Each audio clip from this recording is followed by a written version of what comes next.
Hablando de Mentes, un podcast de Somos de Mentes, con Sofía Chávez y María Clara Betancourt.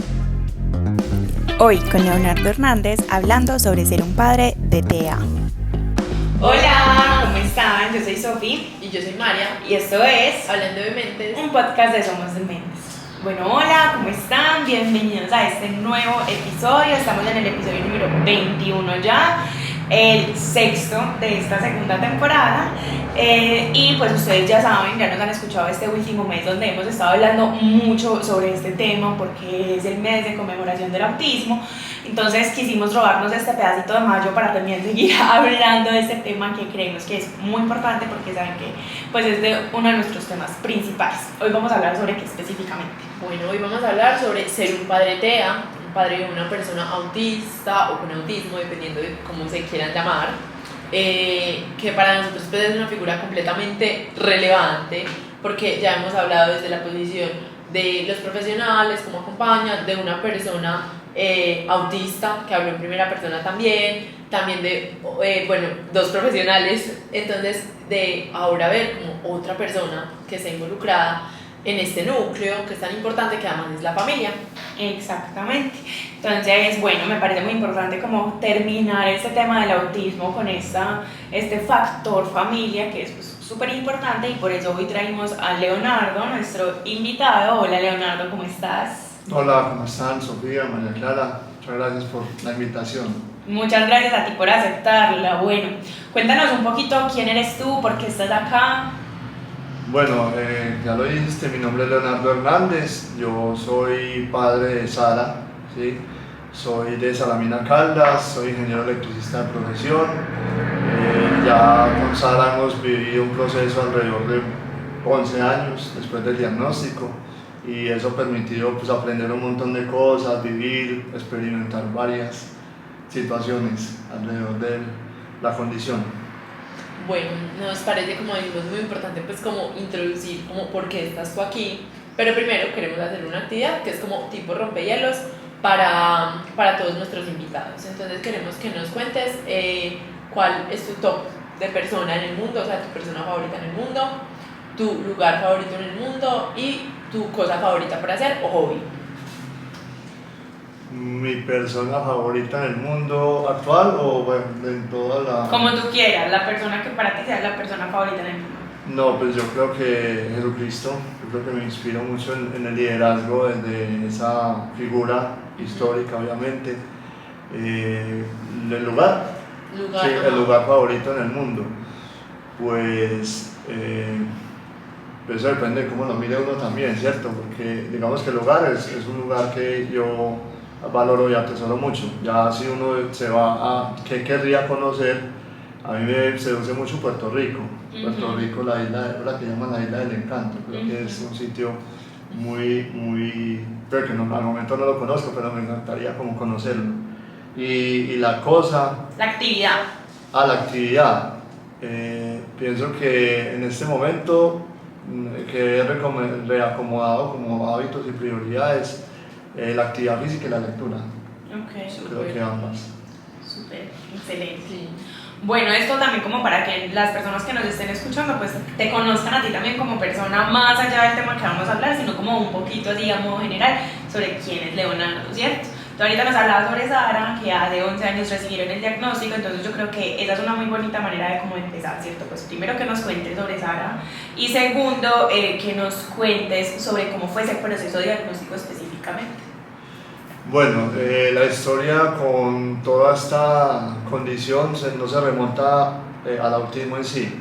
De hecho, a los 6 meses de edad, Sara fue diagnosticada después de unos exámenes con epilepsia. Entonces, digamos que el proceso a nivel de neuropediatría cambia ahí, porque fue medicada de inmediato. Creo que esos exámenes arrojaron crisis muy frecuentes, que aunque no eran convulsiones, ameritaban que empezara a tomar droga, aunque estaba muy pequeña. Pues.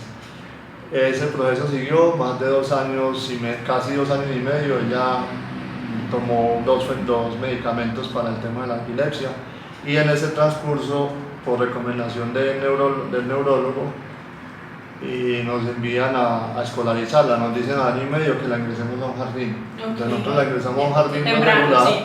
¿cierto? Año y medio de edad, ya estaba prácticamente, había empezado a caminar, o estaba así como chiquitica. Sandra no quería tanto, pero era una recomendación. Pues resulta que eso fue a mitad del 2012. En ese resto de año, en el jardín, ya nos alerta, ¿cierto? Ya empiezan como a haber signos de alarma, de cómo socializaba, de que no jugaba, de que no estaba hablando. De hecho, a los 5 años todavía no hablaba, pero esa parte de la interacción sí, pues como que nos causó algo de inquietudes. ¿Qué pasó aquí? Digamos que en el primer momento de la regresión que hubo después de la droga y la epilepsia, pues digamos ¿Hubo una regresión? Sí, hubo una regresión. De hecho ella miraba, se reía, balbuceaba, hacía repitas, hacía un montón de cosas, solo dejó de hacer. Y ya ni miraba ni atendía por el nombre, sabía cómo llamaba, pero pues, se perdió mucho de la atención hacia nosotros. Pero bueno, ya sacamos el tema a la droga, pero ya después de un año de tomar droga y estar así, ya dijimos, no, algo más debe haber. Y cuando nos dicen en el jardín eso, entonces empezamos a buscar la respuesta. Nos demoró casi un año más, finalizando el 2013 fue que nos dijeron que era autismo. ¿Quién les diagnosticó? Bueno, inicialmente nosotros vamos en una consulta desde las personas con las que estábamos interactuando. Yo recuerdo que a Sandra, yo en ese año trabajaba afuera, estaba trabajando fuera de la ciudad.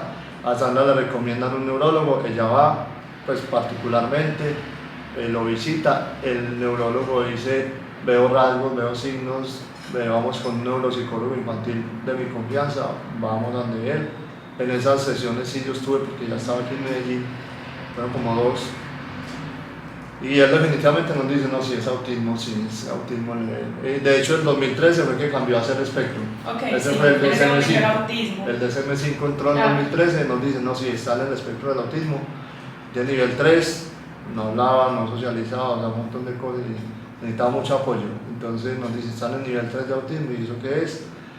Entonces nos empiezan a explicar, bueno, nos dicen, obviamente, si ustedes quieren empezar a avanzar y apoyarla, necesitamos tratamiento, necesitamos terapia. La EPS debe dar ese mismo diagnóstico, entonces vamos a mandar la EPS. Nos demoró como 8 meses entre todo ese proceso. Finalmente en noviembre del 2013 nos dan el diagnóstico. Sara iba a cumplir 3 años, estaba recién cumplido los 3 años de Sara, y empezamos el proceso ya al inicio de 2014 a nivel de terapia. Ok, y bueno, tú nos dices que te dijeron como, bueno, esto definitivamente el autismo tiene estos signos, incluso te dicen que es nivel 3, que bueno, para las personas que no saben, el autismo hoy en día está clasificado más o menos en 3 niveles, ¿cierto? Nivel 1, nivel 2, nivel 3. Y lo que quiere decir no es como que tanto autismo tiene una persona ni en un grado, sino es qué tanta apoyo necesita, ¿cierto? Y el apoyo puede ser en muchas cosas diferentes, no es obligatoriamente en una cosa específica, por eso hablamos que es un espectro, pero lo que quiere decir es que en este caso Sara tenía una necesidad de apoyo mayor, una necesidad de apoyo grande en la etapa de la vida en la que estaba y necesitaba pues estar acompañada, y eso es lo que se refiere como que tenga un nivel 3, no como que sea mucho autismo, poquito autismo, sino que necesitaba un apoyo específico en ese momento. Muy notable. Exactamente. Quiero que tú nos cuentes cómo fue la noticia para ustedes. ¿Ustedes qué conocían del autismo antes de eso? ¿Fue como una tragedia? ¿No fue una tragedia? No, ni idea del autismo. Únicamente uno se basa es como por las creencias, los mitos que hay o las opiniones que se han creado. Por ejemplo, yo recuerdo la película de Rayman, a mí me dicen autismo y todo lo llevo allá. Pero Rayman es de los años 80, lo hizo Tom Cruise y Dustin Hoffman. ¿Y es una persona autista? Sí, son 2 hermanos. Okay. Yo no me vi la película, de hecho no me la he visto. Okay. Simplemente se creó en mi mente una opinión de lo que era, pero basado en el caso de él. Yo no entendía que era un espectro, sino que todo lo llevaba ahí como... ¿Y cómo era ese caso? No, los movimientos aleatorios, el steaming que llaman, esa parte como que fijando la mirada así, como que nadie no socializaba excepto con el hermano. Vuelvo y digo, son escenas que yo busqué en YouTube, pero yo no me vi la película completa, entonces no puedo decir cuál era el contexto. Okay. Pero era una película de los 80 versus 2013, o sea, son 30 años, 40 años casi. De evolución, de criterio diagnóstico, de casos, estaba en alza y lo sigue estando los diagnósticos.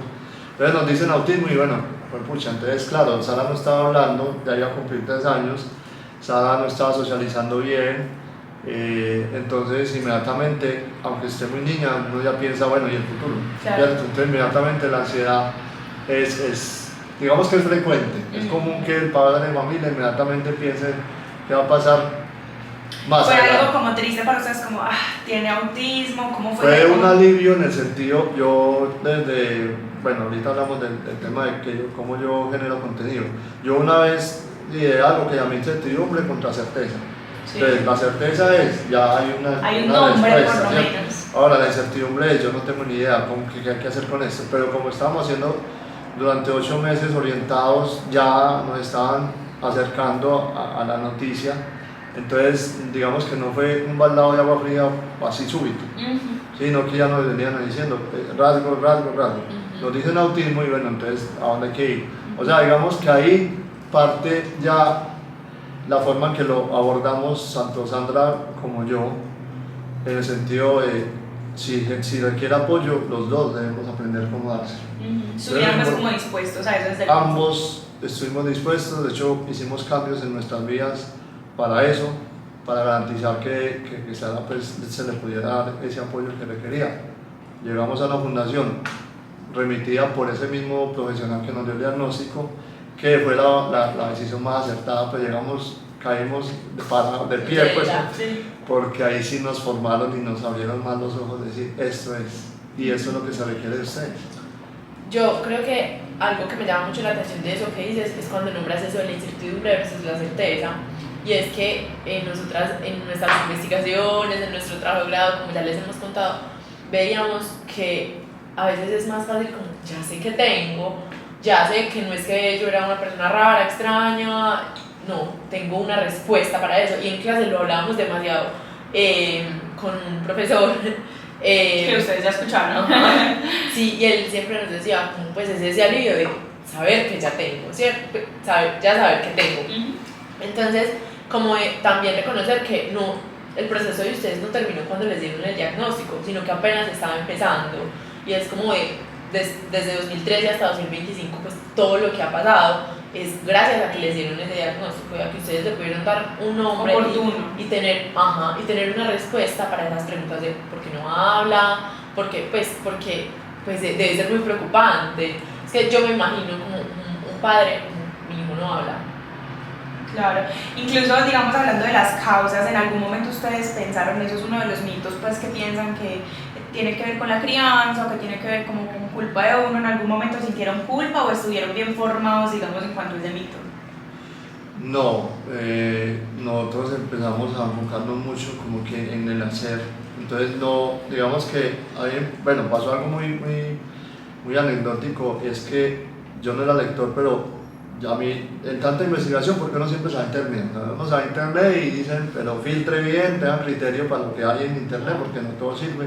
Yo me voy para internet, me encuentro con un libro de frente y en una de esas búsquedas y lo mando a pedir de Bogotá, aquí no me consiguió, lo mando a pedir de Bogotá. Pues ese libro me dice un poco de cosas de una mujer autista. ¿Qué libro? Se llama Aquí no hay nadie. Pero ese libro es de Donna Williams, es un libro muy autobiográfico, pero crudo. O sea, ¿Alguien en algún lugar o nadie en ningún sí, lugar? alguien en algún lugar es el que sigue. Y el nadie primero se llama en ningún lugar. ¿Alguien en algún lugar? Aquí no hay nadie, es el primero. No, nadie. Nadie en ningún lugar. Bueno, yo vi Aquí no hay nadie, no sé Lo si de pronto pronto lo nombraron de otra manera, Ajá. pero yo lo tengo, Aquí no hay nadie. Entonces yo lo empiezo a leer el libro desde que nos da el diagnóstico hasta que llegamos a la institución. Sí. Más o menos 4 meses. En 4 meses que llegamos a la institución, yo digo, estoy leyendo el libro y no le sirve mucho hoy.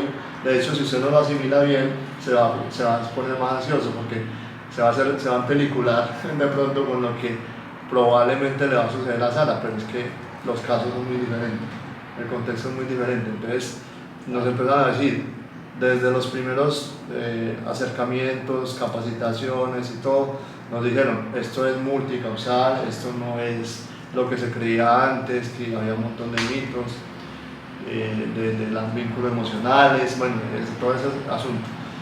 Es multicausal, tiene factores genéticos hereditarios, no hereditarios, bueno, entonces digamos que esa educación, tanta formación que recibimos ahí, además de de ir a fuentes confiables y empezar a también aprender o recibir información, nos permitió como estar muy contextualizados y no echarnos culpas. Claro que hay un duelo, y ese duelo, digamos que nosotros lo habíamos tenido desde la epilepsia, no solo desde el autismo, desde atrás. El cambio fue notable y las reglas del juego cambiaron. Nosotros esperamos una cosa, se dio otra, a muy temprana edad, entonces... Eso lo hablamos nosotros mucho con Andrés, que ustedes pues ya escucharon el podcast con él, pero también mencionábamos mucho con él eso, y es que es el duelo sobre el hijo que uno tiene expectativa, ¿cierto? Porque obviamente un papá o una mamá apenas están en embarazo, tienen unas expectativas específicas, ¿cierto? Y no significa que, o sea, igual mis papás también tenían unas expectativas específicas y pues puede que no se hayan cumplido, ¿cierto? Pero obviamente es un duelo lo que tú dices, porque además fue a una edad muy temprana donde ustedes tuvieron que hacerse con la idea de que de pronto todas esas expectativas que tenían que ajustarlas a la nueva condición, a la nueva situación que ustedes iban a empezar a vivir, ¿cierto? Y bueno, nos dices que llegaste a la institución, cuéntanos un poquito cómo fue entonces ahora los siguientes años dentro de la institución, cómo fue las vivencias con Sara, qué tipo de síntomas tenían también. Nosotros llegamos a la fundación ya habiendo pasado desde que nos dan la alerta en el jardín por otra institución, ¿cierto? En Envigado, que es donde vivimos. Ya nos acercan al método alternativo de comunicación. O sea que, digamos, los pictogramas, al momento de decirnos autismo, nosotros ya estábamos trabajando el tema de pictogramas, orientados por ellos, y esa era la forma en que ella se comunicaba con nosotros, ¿cierto? Llegamos a la fundación, nos dicen esto es así, nos abre un poco el panorama de qué es lo que podría lograr y que no había garantía. Entonces, por ejemplo, tema comunicación. Ya tienen un sistema, fortalezcas en ese sistema, que si no habla en su vida, porque puede que algunos no lo hacen, pues por lo menos se comunican, y lo importante es eso. Lo importante es que la conozcan, que sepan qué les gusta, sus necesidades, cómo la apoyan, y ahí se van dando las cosas, ¿cierto? De hecho, ella estuvo en ese jardín 5 años y medio. O sea, desde el año y medio hasta cumplir los 7, y terminó transición. 5 años y medio, en la mitad de ese tiempo no habló. Pero se supo comunicar. Porque nosotros inmediatamente, a nosotros nos decían, esto se hace en casa, con ella, venga al jardín, que es que esto también hay que hacerlo ahí. Claro. De hecho, me acuerdo mucho porque yo ya trabajaba aquí en Medellín y yo le decía a Sandra, ambos trabajamos, mi horario era un poco, se permitía más flexibilizarse, yo le decía a Sandra, yo me voy para el jardín. Y yo llegaba a las 5:30 al jardín, me quedaba 20 minutos o media hora con las profesoras del jardín, muy dispuestas a aprender eso y a ayudarle así bastante. Y la coordinadora, la rectora, o sea, todos muy con Sara, pero porque veían eso, veían que no era usual que un padre llegaba a capacitarla, ¿cierto? Claro. Porque lo primero, el padre estaba trabajando.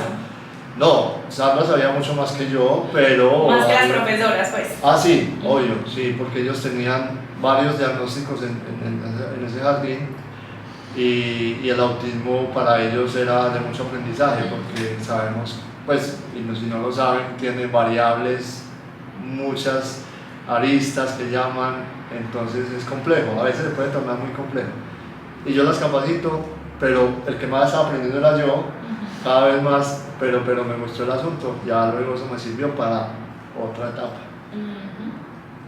Sí, que yo creo que precisamente también es como que toda esa contextualización que les daban a ustedes los médicos, no sé, terapeutas, en fin, las personas que los estaban apoyando como en ese proceso, les sirvió mucho para como pasarlo a otros ámbitos. Entonces el hecho de que ustedes pudieran conectar esos dos ámbitos o esos dos escenarios de el hogar, que sí, es muy importante, pero también de la parte como de la educación y de que fueran trabajando como de la mano, me parece pues vital, porque pienso mucho en que a veces los padres delegan responsabilidades a los entornos educativos, que sí, las pueden tener, pero es de parte de se desligan y ya. Ajá. O a veces los entornos educativos tampoco se hacen cargo de ciertas cosas, pues necesitamos que esta niña que está aquí pueda adquirir ciertas habilidades que deben adquirir los niños cuando están en un jardín o en un preescolar, pues en este musical. Entonces creo que es muy importante como resaltar eso. Cuéntanos, bueno, como este proceso ya de pasar como de pronto del diagnóstico, de trabajar con eso, ¿cómo siguió el proceso?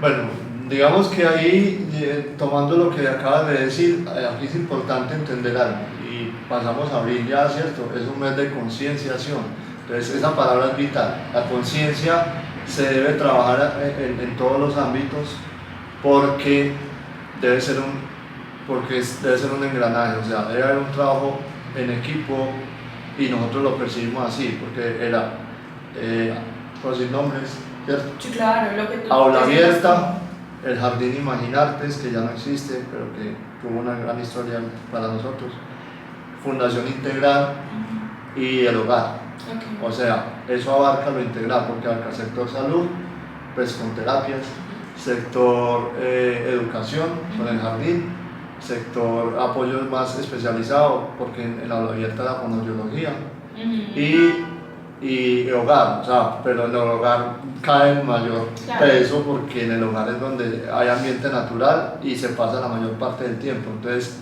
debe ser consciente el papá de que va a haber una exigencia grande, pero que temporalmente hay que, como se dice, darse esa pega con el compromiso debido, porque la intervención temprana es vital. O sea, si vos recibís el diagnóstico a los 2, 3 años de edad, hoy en día año y medio puede ser ya muy certero, ¿sí? Inmediatamente no, el duelo a veces lo hace uno como ir dando vueltas en círculo, como que no creo tanto, el espectro es muy amplio, a veces los apoyos son muy mínimos, pero igual tiene necesidades. Entonces no cegarse a lo evidente y empezar a actuar de inmediato. En nuestro caso fue actuar de inmediato, no había tiempo de más y había que trabajar en esa primera etapa mucho.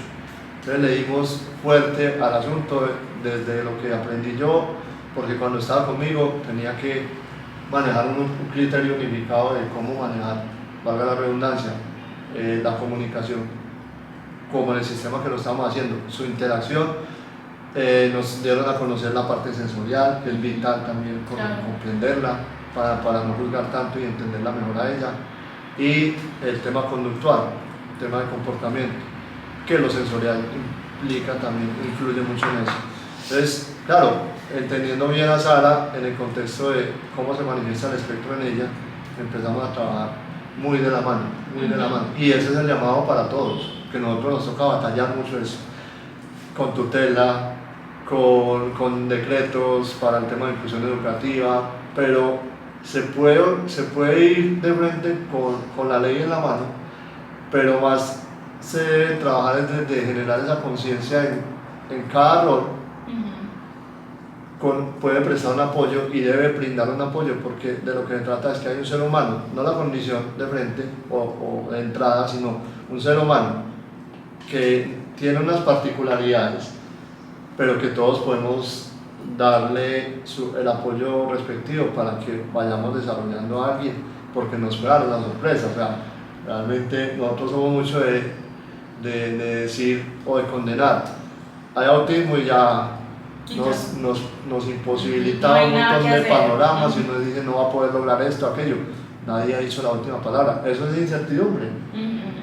O sea, a veces la certeza es hacia la imposibilidad, no hay una incertidumbre hacia posibilidades, vámonos hacia las posibilidades. Exactamente, incluso yo creo que es muy importante también hablar, digamos que ustedes tuvieron la oportunidad de tener un diagnóstico oportuno, aunque Sara pues sea una mujer, que nosotros hemos hablado mucho del tema. De hecho, nosotros los conocimos a ustedes porque nosotros estábamos haciendo una investigación hace algunos años sobre las interacciones sociales en personas autistas, y dijimos, bueno, nos vamos a poner en la tarea de buscar a 10 personas autistas, en general niños, en realidad 10 niños autistas. Vamos a buscar a 10 niños autistas donde podamos conseguir pues como este tipo de experiencias y ver cómo varían entre sí. Y nos pusimos en la tarea y buscamos en muchas partes, en situaciones, buscamos en diferentes contextos sociales, buscamos con diferentes contactos, y no teníamos ningún criterio específico, no decíamos tiene que ser así, sino tiene que tener un diagnóstico de autismo. O sea, el único criterio eran los años, la edad. Exactamente. Y nosotros, después de mucho buscar, nos dimos cuenta, pues recogimos en nuestra muestra de 10 personas, y la única niña, la única mujer era Sara. ¿cierto? Entonces ahí fue claro cuando nos empezó a nosotros a preguntar, ¿ve? Solamente, e incluso escuchábamos mucho, es que el autismo no se da en mujeres. Decía mucha gente, es que el autismo es una cosa de hombres. Incluso hay una cosa que hacía parte de todo este espectro que se llamaba el síndrome de Rett, que era como el autismo en mujeres, que nada que ver, pues porque en realidad es otro diagnóstico completamente diferente, pero entonces asociaban y decían, eso es el autismo en mujeres. Si una mujer tiene eso es porque ese es el tipo de autismo, pero en realidad no hay una persona, o sea, autismo es igual a hombre. Entonces a mí me parece muy importante que ustedes hayan logrado obtener ese diagnóstico y de una manera oportuna, porque nuestro tema constante es de ese diagnóstico tardío que tiene muchas implicaciones, ¿cierto? Tú nos cuentas que ustedes lograron ponerse manos a la obra de inmediato, en buscar diferentes métodos para comunicarse, en conocer en qué es buena y en qué no tan buena, qué le gusta y qué no tanto, descubrir qué necesidades de apoyo tenía, hacia dónde tenía que rutar, incluso hacer tutelas y tener que buscar desde el lado legal, ¿cierto? Que muchas situaciones de muchas mujeres no pueden hacer simplemente porque no está ese nombre, que era lo que tú decías, o sea, no está ese alivio, sino que están en un constante. Pues imagínate donde tú en ningún momento de toda esta trayectoria, en todos estos años, nunca te hubieran dicho que tenías ARA, ¿cierto? Entonces tú todo el tiempo estás en una constante pregunta sobre qué es lo que está pasando. Y yo creo que ese nombre también ayuda a, no es que el diagnóstico no hace, ¿cierto? No porque yo diga que es autista, entonces se vuelve más autista, ¿cierto? O la estoy volviendo autista yo, no. Pero lo que hace es que me ayuda a comprender y a verificar qué es lo que tengo que hacer que esté en mis manos para poder hacerlo, ¿cierto? Hablemos un poquito de eso del tema legal, porque tuvieron que recurrir a cosas legales, ¿a qué te refieres con las tutelas? Porque es un derecho que uno tiene para reclamar ese derecho. Otra vez, valga la redundancia, nosotros nos quedó muy claro que esto debía ser un tratamiento integral. De hecho, el diagnóstico llegó con un staff. O sea, la EPS hizo un staff interdisciplinario, multidisciplinario, donde decía tiene dificultad en la parte comunicativa, entonces es un radiólogo, ¿cierto? Tiene epilepsia, entonces hay que ver neuropediatría. Tiene signos de alarma de autismo, entonces neuropsicología. Bueno, digamos que de entrada eso, porque sensorialmente no la veíamos tan alterada. Okay. ¿Sí? Entonces, y digamos que en la parte de coordinación motriz, pues tampoco, pero a veces hay terapeuta ocupacional, bueno, sí. Depende del cuadro que presente la persona. En última nos dicen diagnóstico y nos dicen, entonces nosotros ya en 4 o 5 meses investigar, orientados por ese proceso, hablando ya con padres, pues, venga, ustedes llevan 10 años, ¿qué han pasado con ustedes? Nos dicen, no, haga esto. Entonces empezamos a vivir, pero nos empiezan a decir, venga, es que creo que ella, para que avance más rápido, no es la mejor institución. Entonces, claro, la PDS nos mandó para alguna, X, no voy a decir nombre, pero no sé, Sandra iba y dice, no creo que sea ella. O sea, ya empieza como a armarse ese criterio y decir, ¿cuál es la mejor opción? Ya nos habían dicho un nombre y decir, tiene que ser esa. Por eso montamos la tutela, ¿cierto? Bien argumentada, decir, es que no es donde usted diga, sino donde Sara necesita, y Sara necesita esto. Okay. Finalmente nos llega la notificación, nos dan el fallo y vamos a la institución que queríamos, gracias a Dios. O sea, sí, le damos gracias a Dios eternamente por haber llegado y que tuvieron ese criterio de poder, porque mucha gente no sabe y dice que sí, desde el desconocimiento, ¿cierto? Y decir, bueno, otra cosa es el tema de pronto de acomodarse o ¿cómo lo digo?, de conformarse. Sí. O sea, por ejemplo, incluso ahorita mencionaba, yo sé que a los padres a veces no les puede sonar, pero hay que exigirse mucho. No tiene que descargarle una responsabilidad al sistema. El sistema tiene que trabajar de la mano conmigo y entre todos pues, sacamos adelante el desarrollo. Ustedes no se han cruzado de manos, sino que no, han estado en clase. O sea, que yo necesito una institución donde dejarla 8 horas y yo pueda ir a trabajar. A ver, ¿cierto? Pero sé que está aprendiendo para el resto del tiempo, ¿cierto? Porque, por ejemplo, no yendo muy lejos, entre noviembre que nos dan el diagnóstico y febrero, marzo que empezamos, entonces ese tiempo no se perdía. No, sí, claro. se queda, y lo mismo en vacaciones, o sea, hay que trabajar siempre en ambientes naturales. Hay muchas cosas simples que se pueden trabajar en la casa, desde el juego, desde la interacción, desde sus formas de hacerlo. Entonces, eso fue lo que nos llevó a decir, esto es lo que requiere, estamos dispuestos, nos hicimos conscientes, nos hacemos responsables, vamos a salir con una sala adelante. También hay que seguirla a ella, ¿cierto? Claro. Cómodos somos todos, así tengamos un diagnóstico, pero hay que darle, sobre todo constancia se requiere mucho. Incluso es muy importante lo que dices, porque yo ahorita les decía, no es culpa de un papá o de una mamá que una persona tenga un diagnóstico de autismo, que eso es un mito, ¿cierto? No tiene que ver con la crianza, pero sí influye mucho la manera en la que actúa la persona acudiente o el cuidador respecto a ese diagnóstico, ¿cierto? Lo que tú dices, o sea, yo me puedo cruzar de manos y decir, no, pues ya lo metí en la institución, que resuelva él y el resto pues están acá, pero lo que ustedes hacen es ponerse pues la camiseta literalmente y empezar a trabajar constantemente, porque es que el ser papá no tiene un descanso, ¿cierto? En ningún ámbito, pues en ningún caso. Y ustedes se pusieron también a trabajar, a aprender, que es muy importante, y a buscar pues qué era lo mejor para Sara en ese caso. Como sabemos que el autismo se presenta de maneras muy diferentes, cuéntanos un poquito sobre específicamente el caso de Sara, cómo se presenta el autismo en Sara. Bueno, ahí tenemos que ya entrar como en la parte técnica, ¿cierto? Sí. Entonces, los niveles son niveles en el espectro del autismo en dos ejes: comunicación social, comportamiento. Entonces, obvio, en la comunicación era donde estaba la principal dificultad. Okay. Porque tanto en la interacción como en la parte del habla. Entonces, si ya teníamos algo implementado, pues fortalecerlo fue vital, ¿cierto? Había que ponerle más intensidad, ya sabiendo que por ejemplo, en el caso del autismo son muy visuales, entonces trabajar con pictogramas le facilita el aprendizaje, es más empapelamos la casa. Entonces, eso nos hacía la veeduría, la institución iba a la casa también a vigilar que los espacios estuvieran adaptados. Pues que estuviéramos haciendo, porque si nosotros nos dicen qué hacer, pues no lo hacemos, Claro. pues entonces luego le echamos la culpa a la institución cuando nosotros no estamos haciendo el deber, ¿no? Hay que hacer la tarea y es por el bienestar, por el bien de ellos también en cómo aprenden. Entonces, enseñarles cómo aprenden ellos es vital. Lo otro es en la parte de conducta. Entonces la parte de conducta, eso digamos que ha sido muy resignificado.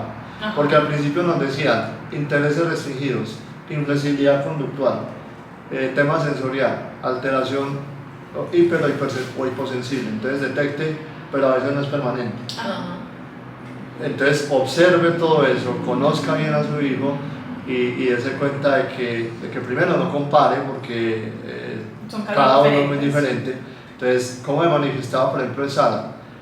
El tema de que sabíamos que tenía intención comunicativa, porque no era simplemente esperar que le diéramos las cosas, no, había que crear la necesidad. Entonces nosotros le hacíamos cierto sabotaje, porque también nos decían ahí, no le dé todo, o sea, oblíguela a que tiene que ir a pedir. Claro, creer Eso la generaba necesidad. la intención comunicativa, ¿cierto?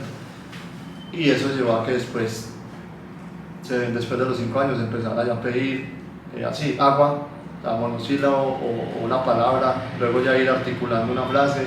Todo eso ha sido todo un proceso bonito, desde ya haberlo superado y desde saber que vienen otros retos, pero que ya se ha recorrido un camino donde todo esto da satisfacción y más pensando en ella, en su autonomía, Claro. en su independencia, en cómo la preparemos entre todos para que el mundo pues para que aprenda a desenvolverse. Entonces, eso genera satisfacción. Claro, en el momento de hacerlo, los sentimientos son otros, ¿cierto? Sí, la claro. angustia, la ansiedad, la impotencia muchas veces. En retrospectiva es muy fácil. Quiero que sea rápido. Eso nos tenemos que zafar del tema inmediatez. Tiempo. El proceso es relativo, vuelvo y digo, no comparemos procesos de uno con otro. El proceso es relativo, nosotros nos tenemos que armar de la acción y la paciencia. El resultado llega en la medida que yo haga lo que tengo que hacer. Se demora o no, eso ya es de múltiples factores, pero el único factor que uno controla es lo que uno mismo haga.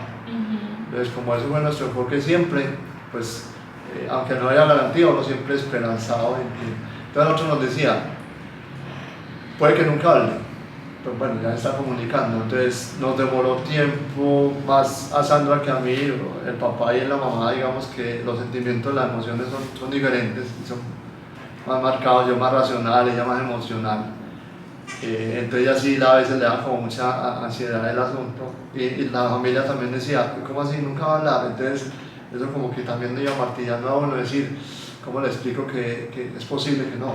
¿Cierto? Pero que eso no quiere decir que no se comunique. Entonces que ellos mismos se sintonicen en la dinámica. La dinámica es cómo interactúo con ella.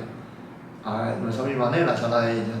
Y si ella no en ese momento no está hablando, hay otra forma. Claro.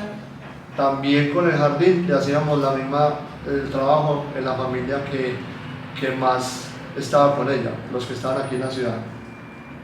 Mi mamá, mi papá, los papás de Sandra, algunos tíos, les decíamos que es así, o sea, pero pongámonos todos para que se avance. Hagamos la parte de no la saquemos por eso, ¿cierto? Hagámosla sentir capaz también. Eso luego, toda esa filosofía que empezamos a adoptar, que también fue muy influenciada por la fundación en cuanto al empoderamiento, luego nos permitió ya en temas de red de apoyo dar ese mismo mensaje. Pero eso ya es otro nivel, ya pasó unos años después. Yo creo que de todo eso que dijiste me parece que hay demasiada tela por cortar, hay demasiado por comentar, porque por ejemplo tú decías que al fin y al cabo pues, fue un proceso bonito porque está la satisfacción de saber, ¿cierto? Pero que es muy relativo el tiempo y los resultados que se tienen. Entonces puede que para alguien y puede que para algunos de los que nos están escuchando el decir como ella nos dijo agua, eso es nada, para muchos van a decir pues Es un mundo.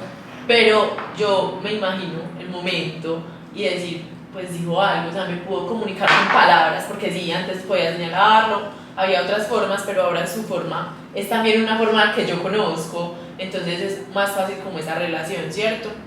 Entonces yo creo que el tiempo sí es muy relativo, pero los resultados pues siguen siendo significativos para un padre, ¿cierto? Como en esa posición, pues sigue siendo demasiado importante. Y otra cosa en la que pensaba es cuando decías como también a sus maneras, relacionarme a sus formas. Y yo creo que eso es como un aprendizaje que hemos tenido a lo largo como de este proceso de ser estudiantes, ahora profesionales, de poder acompañar a personas autistas, y es que las formas de ellos, pues es mucho más fácil cuando uno es capaz de decir, y si lo acompaño a la forma de esta persona, ¿qué puede pasar? Y nos hemos dado cuenta de que es mucho más efectivo, de que lo puedo acompañar de verdad, porque si lo trato, pues sí es como algo que hablábamos nosotras mucho en clase y así lo mencionábamos siempre, es como el mundo de ellos, el mundo de nosotros. Entonces primero los separábamos, ¿cierto? Entonces no es como tratar de traerlos al mundo de nosotros y de que hagan las cosas como queremos, entonces mírame a los ojos, tienes que hacer esto así, o no, de pronto me puedo aprender a relacionar como esa persona se relaciona, y de pronto puede hacer que esas formas me enseñen a mí cómo me puedo relacionar con estas personas autistas, o no solamente con ellos pues, sino que en el caso pues como hablando del tema. Entonces me parece que es importante como recalcar esto. Perdón, te interrumpo antes de que sigas como con el siguiente tema, y es que yo también quería hacer ese comentario con lo que tú dices del mundo de ellos y el mundo de nosotros.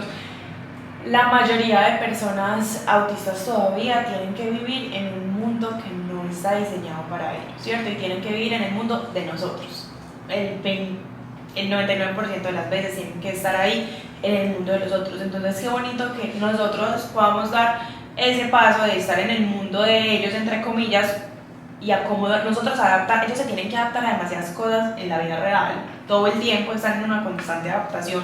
Aunque algunos tengan dificultades de adaptación, igual les toca adaptarse, porque viven en un mundo donde no está hecho para ellos. Eso era lo que hablábamos mucho también en la investigación, y eso es lo que la mayoría de mujeres nos decían, es que a mí me toca vivir en un mundo que no está diseñado para mí, ¿cierto? Entonces, qué bonito que nosotros no tengamos que quedarnos aquí esperando a que la persona llegue hasta donde mí, hasta mi mundo, hasta mi comodidad, sino que yo también pueda dar ese paso para ir un ratico a entender también esa manera de ver diferente, porque ni siquiera es o mejor o mala, buena o peor, sino que simplemente es diferente y que tiene otras posibilidades y otras oportunidades ahí. De lo que tú has vivido con Sara y de lo que tú has estado y la has conocido, ¿has identificado alguna ventaja de que ella tenga autismo? ¿Qué ventajas ves en ella? No, pero es que, o sea, yo retomo lo que dice María Clara ahorita, o sea, se quedaría uno aquí, o sea, realmente hay demasiado por decir. Digamos que yo percibo y obviamente sigo aprendiendo porque nunca podemos decir hasta aquí ya, o sea, la tenemos toda clara, no. De hecho, escuchar a los autistas para mí es muy revelador, a mí me encanta entenderlos mejor y todos son muy diferentes. Aquí hay una palabra básica que es neurotípico, o sea, la palabra típico, no normal, sino típico. O sea, ¿qué es lo típico hasta ahora? Lo convencional, ¿cierto? Lo que está en un molde y lo que no sale de ahí. Cuando hablan de divergente, neurodivergente en este caso, que el autismo no es la única condición neurodivergente, pero sí es, digamos, una que requiere un poco más de aplicación por ser un espectro tan amplio. Las otras son un poco más demarcadas, pero esta sí tiene mucho componente. Entonces, ¿qué ventajas tiene? Yo, por ejemplo, como publico contenido, en estos días he estado hablando mucho de eso. Por ejemplo, cómo procesan la información, ¿sí? A nivel de neurodesarrollo. Cómo tienen esa capacidad de fijar detalles y patrones. Cómo algunos tienen esa capacidad fotográfica en la memoria.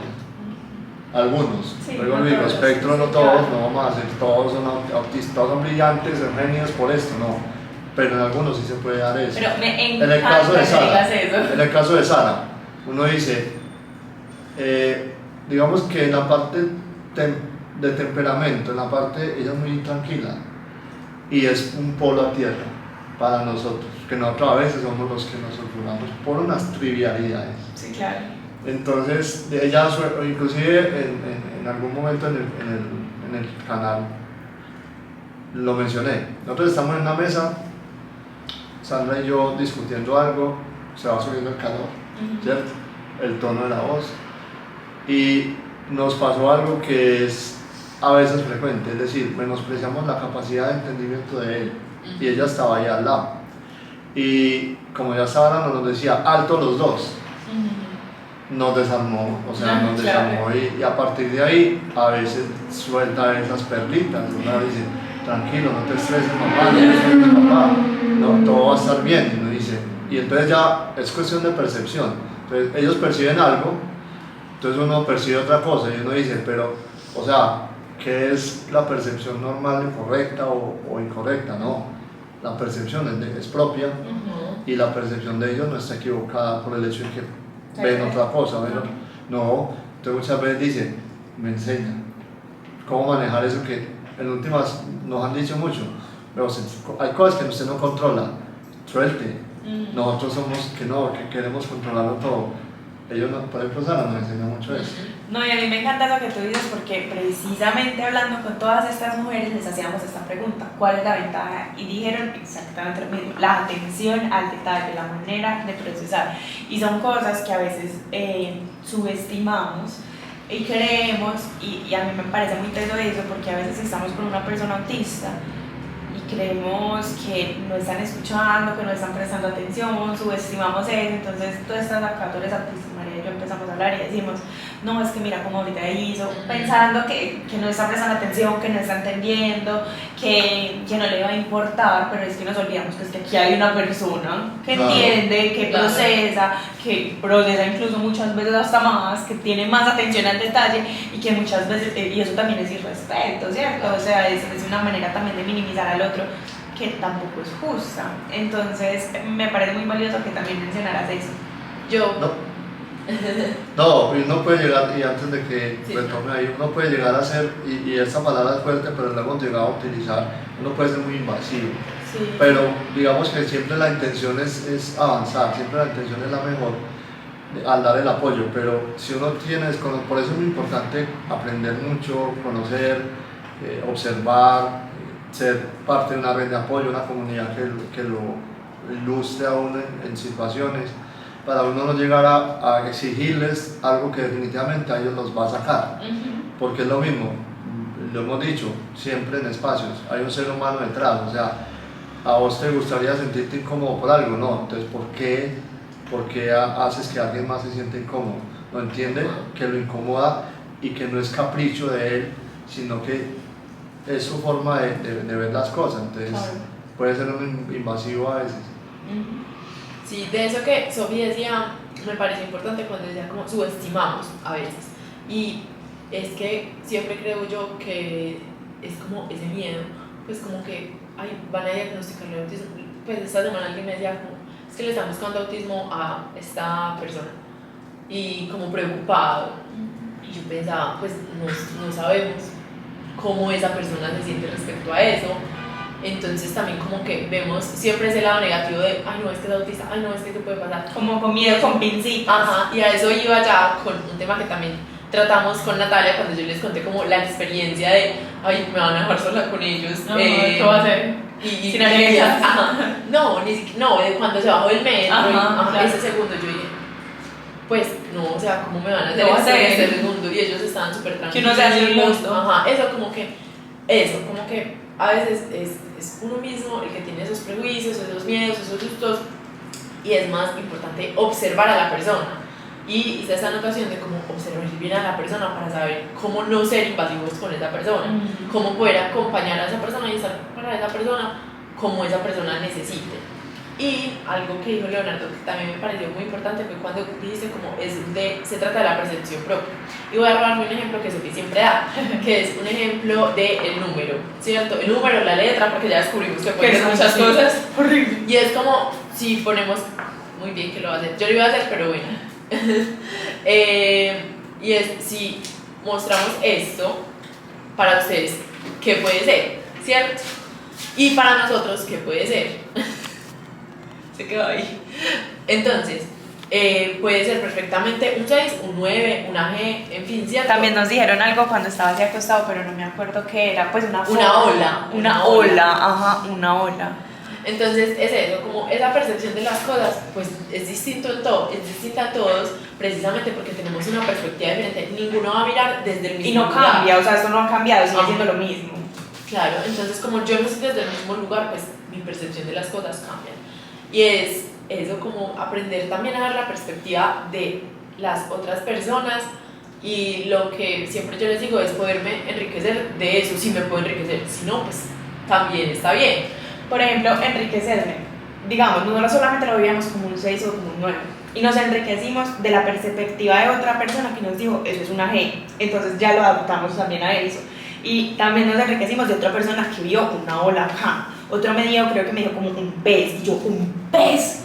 ¿Dónde Lo veo. ven un pez acá? Pero, bueno, válido. Ahora yo sé que también hay un pez acá, ¿cierto? Como que esto existe, esto es, y cada uno le da su significado según sus vivencias, según su perspectiva, según lo que le gusta, lo que no le gusta, según muchas cosas, pero no significa que una sea correcta o una mala, y hoy me puede servir que sea un 6, pero mañana me puede servir que sea un 9, y no significa que estoy cambiando lo que hablabas también tú también, cuando hablábamos en el primer episodio de esta temporada, como es que está bien cambiar de opinión, está bien aprender cosas nuevas, está bien no quedarme con lo mismo, sino como ir aprendiendo e ir conociendo también.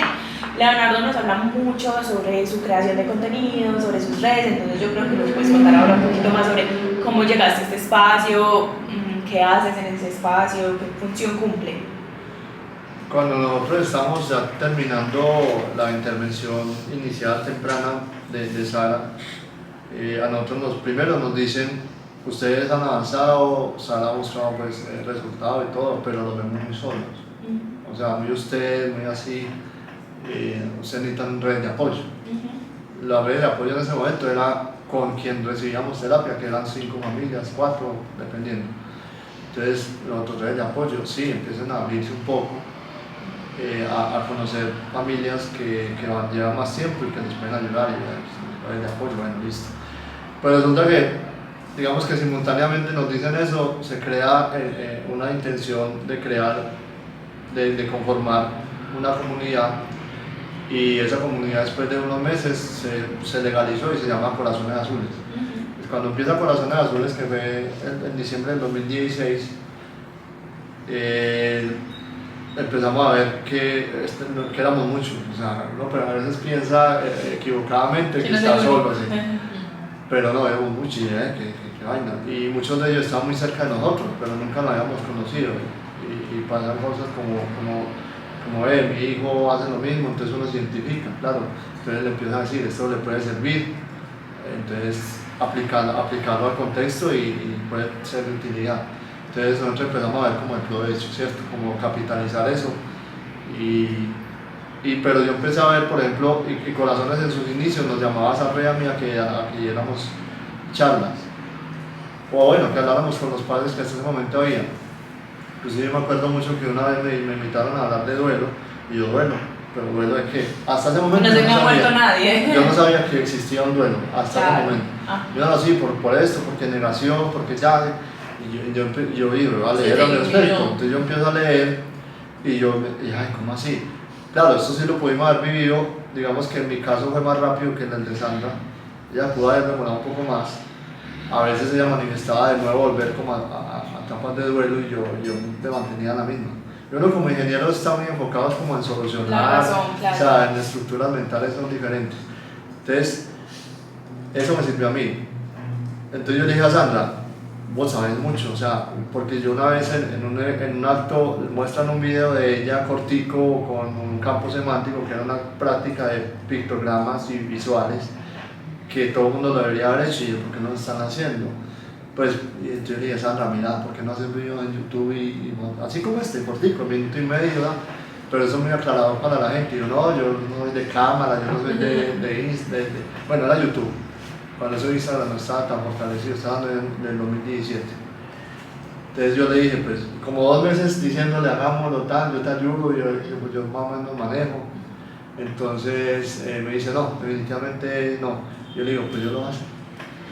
Entonces yo empiezo a mitad del 2017 y monto un video del duelo, que fue lo primero que yo hablé en la corporación. Yo monto el video del duelo en YouTube y yo me extraño de que empezó a verse. Y me decían que vea que el papá youtuber, y el papá youtuber, que monté un video, o sea, realmente, pero yo me fui yendo. En ese momento, digamos que estaba cesante porque había salido una empresa y yo empecé semanalmente a montar. Y conforme yo iba viendo lo que había sido el proceso, y este tema también, lo empecé a rayar y de hecho lo empecé a digitar luego, se volvió un PDF a finales de ese año, se volvió un libro, prácticamente se volvió un libro. Y seguí con el canal, seguí dándole, y la corporación decía, uy, qué bacano, mira que es que no he podido en terapia, pero eso es muy puntual, o sea, yo qué sé, anticipación, eso es toma de turnos, vital, tema de juego simbólico, también, entonces cositas muy puntuales, que repertorios básicos, ay, ¿cómo así? ¿Cómo captar la atención? Así, pero y yo ponía clipsitos de videos del jardín, entonces la gente decía, ¿no podemos poner a Sara así? No, pero es que, o sea, hay una finalidad, ¿cierto? Y es que hay un mensaje que nos ha servido a nosotros, ustedes le pueden servir también. Digamos, yo no tuve el miedo de decir me expuse, pues no. Sí. El propósito era eso, entonces se empezaron a dar las dos cosas. Por un lado la corporación que empezó a crecer y que sigue vigente y sigue cada vez recibiendo nuevos integrantes, y por otro lado el canal que también está alimentado constantemente, y ya el tema del libro trascendió. Instagram llegó después, yo también hago conversatorio en Instagram, transformación punto de vida, es para eso, porque como yo nombré el canal, nombré el libro llama Autismo Transformación de Vida igual que el canal, sí. Y es porque tiene 2 esencias fundamentales. Primero, educar sobre autismo. Y segundo, que es lo mismo que hace la corporación, llevar a transformar la vida, porque de por sí ya es diferente. O sea, pretender que va a ser igual es meterse en mentira. Pero eso no quiere decir que por el hecho de ser diferente, pues es trágica. No, es diferente. O sea, por lo mismo de la percepción. Usted percibe o quería algo. No, ya sea consciente que llegó otra situación que es desafiante, retante, sí, para todos lo es, porque implica aprender, porque implica quitarse creencias, salirse un poco del molde, ya no esperar lo típico, pero eso no quiere decir que no se logre satisfacción, resultados, una vida con propósito, que se progrese. Ahorita tú decías que había personas que te decían como, uy, ¿por qué expones a Sara así, cierto? Yo quiero saber, pero ya llevas varios años con este canal. ¿Sara sabe sobre este canal? ¿Qué opina sobre esto? No, Sara digamos que está en un nivel yo sí, muy poquito le he dicho que ella está en el canal. Digamos que ella en este momento de su vida, que tiene 14 años, es cronológicamente. Sí. Sí, pero digamos en el desarrollo no es que tenga, o no es que se comporte como una joven de esa edad. Entonces, ella todavía hay muchas cosas de niña, ¿cierto? Sus intereses son mucho de cosas de niña, está bien, o sea, ella va en su proceso. Nosotros lo que sí le hemos, digamos, acercado es a que sepa que es autista, Sí. ¿cierto? Pero eso también depende del nivel de conciencia de la persona. Muchas veces a esa edad es el mismo chico o niña el que dice, esto es como que soy diferente, o sea, ella no percibe esa diferencia porque ella a su manera trata de interactuar. Lo que nosotros hacemos es dejarla, permitirle, pero ser muy mediador. Entonces cuando por ejemplo hay un acercamiento de ella con un niño y el niño como que a veces dice, pero yo no lo entiendo bien, entonces ahí es donde uno establece la conexión. Entonces dice, Sara, explícale, háblale un poquito más suave, más lento, y eso que tú quieres jugar, él no lo juega así. Entonces es como ser ese mediador entre que uno y otro conozcan la forma del otro, ¿cierto? Entonces eso establece respetar la diferencia, porque el niño querrá que Sara juegue a su manera, no, tampoco es obligar a Sara que el niño juegue a la manera, es como buscar Un punto medio. un punto donde disfrute el uno, aprenda el uno, aprovechemos ese momento, aprendamos entre todos. Estaba pensando en algo que habías mencionado ahorita cuando estabas contándonos como de todo este proceso en redes sociales, y es de poder dar un mensaje, pero que ese mensaje, ¿qué información tiene? Me preguntaba yo, y es que tiene herramientas que son útiles, que lo que decías, no a todos les va a servir igual, pero el hecho de que tú lo estés brindando, a algunos les puede ser muy útil, y pues se ha evidenciado pues, con el hecho de que el canal ha sido receptivo, en Instagram también has crecido, y es porque a pesar de que nosotras decimos que hay mucha información del tema, se necesita demasiado más. Es que Para todo tipo de personas. Ajá. Y que el acceso a la información sea fácil también es importante, y el hecho de que esté en varios formatos como que también lo hace mucho más amigable y eficiente, y puede hacer que llegue más fácil a las personas, que es como lo que se busca al fin y al cabo con esto. Pues es también como tú transmitir eso que has aprendido, y la intención de que me pareció bonito de decir como tu esposa Sandra, ¿cierto? Sí.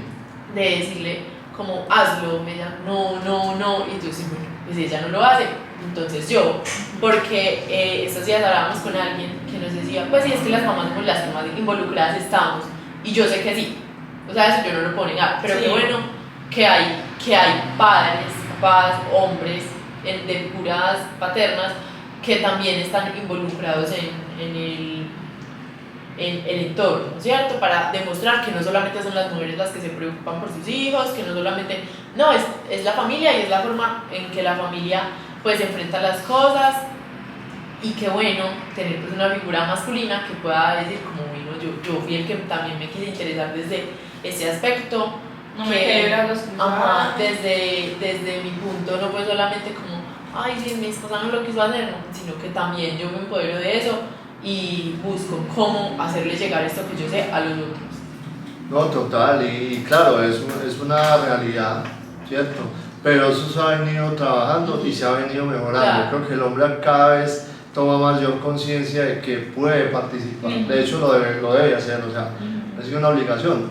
Sucede mucho que se limiten a proveer, bueno, lo que Claro, lo que normalmente ha hablamos sido en lo el primer típico, episodio, lo sí. típico, o sea, sí, pero es que entender lo que hay un ser humano, y que ese ser humano tiene, por ejemplo, su autoestima, por desarrollarla, su confianza, o sea, si están los dos, a veces no están los dos y ahí sí pues la mamá principalmente, aunque yo conozco mucho papá que también los conozco, pero sí, es lo más típico es que la mamá, o sea, inclusive a mí me pasaba mucho cuando estaban en integral, y fue porque yo me di cuenta de ese video y yo estaba rodeado de mujeres, ¿cierto? Y se vino a dar la capacitación, ¿no? Porque está aquí, y como no tenía trabajo, entonces era inusual que yo a las 10 de la mañana estuviera recibiendo una charla. Claro. Entonces dije, pero qué raro. Entonces eso se maximizó cuando empecé, pero ¿cómo así que montando videos en YouTube? Pero yo obviamente no soy el único. Creía que en Colombia hay varios que hacen, cada vez son más, porque por una parte se inspiran y por una parte les suelta el miedo. ¿Sí? Y uno dice, pero yo también puedo aportar, mira qué bobada, o sea, ¿por qué me limito? Si realmente esto también le puede servir a mucha gente. Vista las redes sociales, hombre, aprovechela, ¿cierto? Todo eso sucedió. La invitación es para el padre de familia que se empodere, que se haga más parte de, que se involucre, que aprenda, que viva cosas. Le pasa lo mismo que a la mujer. No es esa mi manera, pero a la manera de ellos, digo, uno lo disfruta. Que a veces se demora para verle el sentido o disfrutarlo el gozo, pero es porque usted siempre está amarrado como lo que pudo haber sido no fue, eso ya no fue, o sea, ya es otro el camino, entonces hay que recorrerlo. Total. Cuéntanos un poquito sobre esos libros que has escrito. Bueno, el libro de Autismo Transformación de Vida va para segunda edición, la primera pues se agotó. Yo lo puse como yo lo he dicho varias veces sin querer queriendo, o sea, con los guiones de los videos lo organicé, lo estructuré. En su momento estaba haciendo un trabajo, yo dije, yo voy a empezar a vender esto, igual le sirve a la gente. Como ya estaba con el canal, entonces la gente de Corazones me empezó a decir, sí me sirve. Inclusive lo puse una vez en Facebook, que era la red social que hace un momento junto con YouTube trabajaba, y gente de mi pueblo y me conoce en la universidad también pero ¿vos por qué estás en esto? Entonces claro, al principio había sido muy escondido porque es lo mismo que nos habían dicho, muy ustedes, con Sara. Pero ya cuando me fui en redes, a la gente le causó mucha curiosidad. Decir, ese libro me interesa. Entonces, mira qué bonito lo que está haciendo. Vos estudiaste psicología, vos no eras ingeniero, pues bueno, sigo siendo ingeniero y no estudié algo más. Pero esto es desde la evidencia. Yo siempre dejé claro que era desde la evidencia, con mucha responsabilidad, desde lo que habíamos aprendido y desde lo que veníamos avanzando. Lo empiezo a vender, luego me dicen publicarlo y si no tengo como la urgencia. De hecho, con el primer ejercicio me gustó y hice un segundo texto que en últimas también este jueves lanzó un segundo libro que fue basado en ese segundo ejercicio de escribir, porque me gustó escribir. De hecho la gente dice escribir bien, me ha servido mucho, es muy claro, como no era tan técnico, ¿cierto? Aunque abordé lo del DSM-5 ahí, pero lo más básico. Entonces, en última yo dije, voy a publicarlo. Como un año después intenté, fui a Bogotá, busqué abrir puertas, no se abrieron. Luego vine a Medellín, busqué editoriales independientes, tampoco como con mucha urgencia, no se dio. Hice concursos o convocatorias, tampoco se daba y yo digo, pues yo no tengo afán. Llegó el tema del virus, pues, de la pandemia, dejé eso pues así como tirado, pero empezando en 2022 yo dije, porque como eso había sido en el 2017, yo dije, esto ya va para 5 años, no, definitivamente saquémoslo.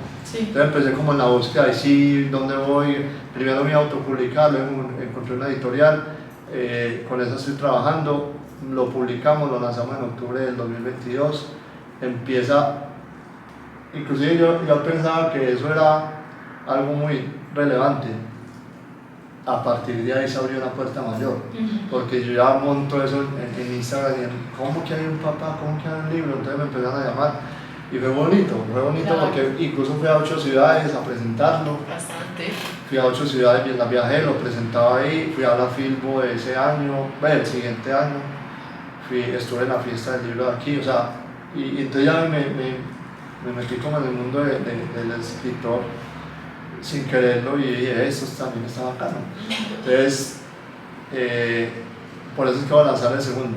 y ya está listo. Ese segundo también fueron 5 años de alimentarlo, de buscarlo, de corregirlo, de decir esto me sirve, esto le sirve a la gente. El segundo no es tanto autismo, el segundo llama la vida es decidir, es más reflexivo, es más de crecer, crecimiento personal, pero pues tiene mucho desde el proceso nuestro que ha sido alrededor del autismo. Y eso también ha sido como tu manera de procesar todo lo que has estado viviendo, de compartir con otras personas y también inspirar a otros, y eso pues es muy bonito porque ha sido tu manera de ponerte, lo que yo te decía, ponerte la camisa con todo el tema y devolverlo también una razón más o un propósito también de vida. Yo creo que de todo lo que decimos, pues no, lo más importante es eso de ese propósito de vida tuyo se convirtió en dar ese mensaje de lo que tú decías, yo no he estudiado nada más, yo no soy psicólogo, no soy filósofo, no soy profesional en autismo, pero desde mi experiencia pues estoy dando lo que a alguien le puede servir, y qué bonito que las personas puedan recibirlo, ¿cierto? Lo que tú decías, como pues impresiona, como ay, ¿cómo así que hay alguien que habla de esto? Entonces no, yo creo que nos quedamos como con esa parte que conversamos hoy. ¿Quieres como contarle a nuestros oyentes, a nuestra comunidad algo que quieras que ellos se lleven de este espacio, que quieras que Dejar un mensaje? Yo creo que en el espacio queda claro que lo principal es ser conscientes.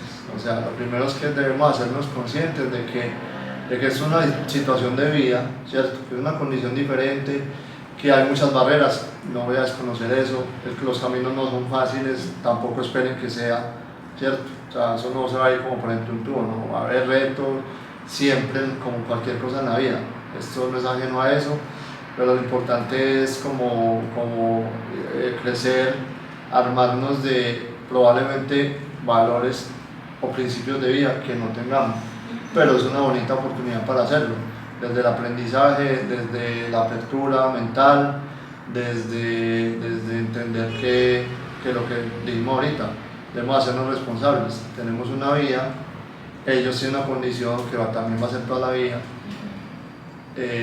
nos corresponde dar un apoyo, aprendamos cómo darlo, ¿cierto?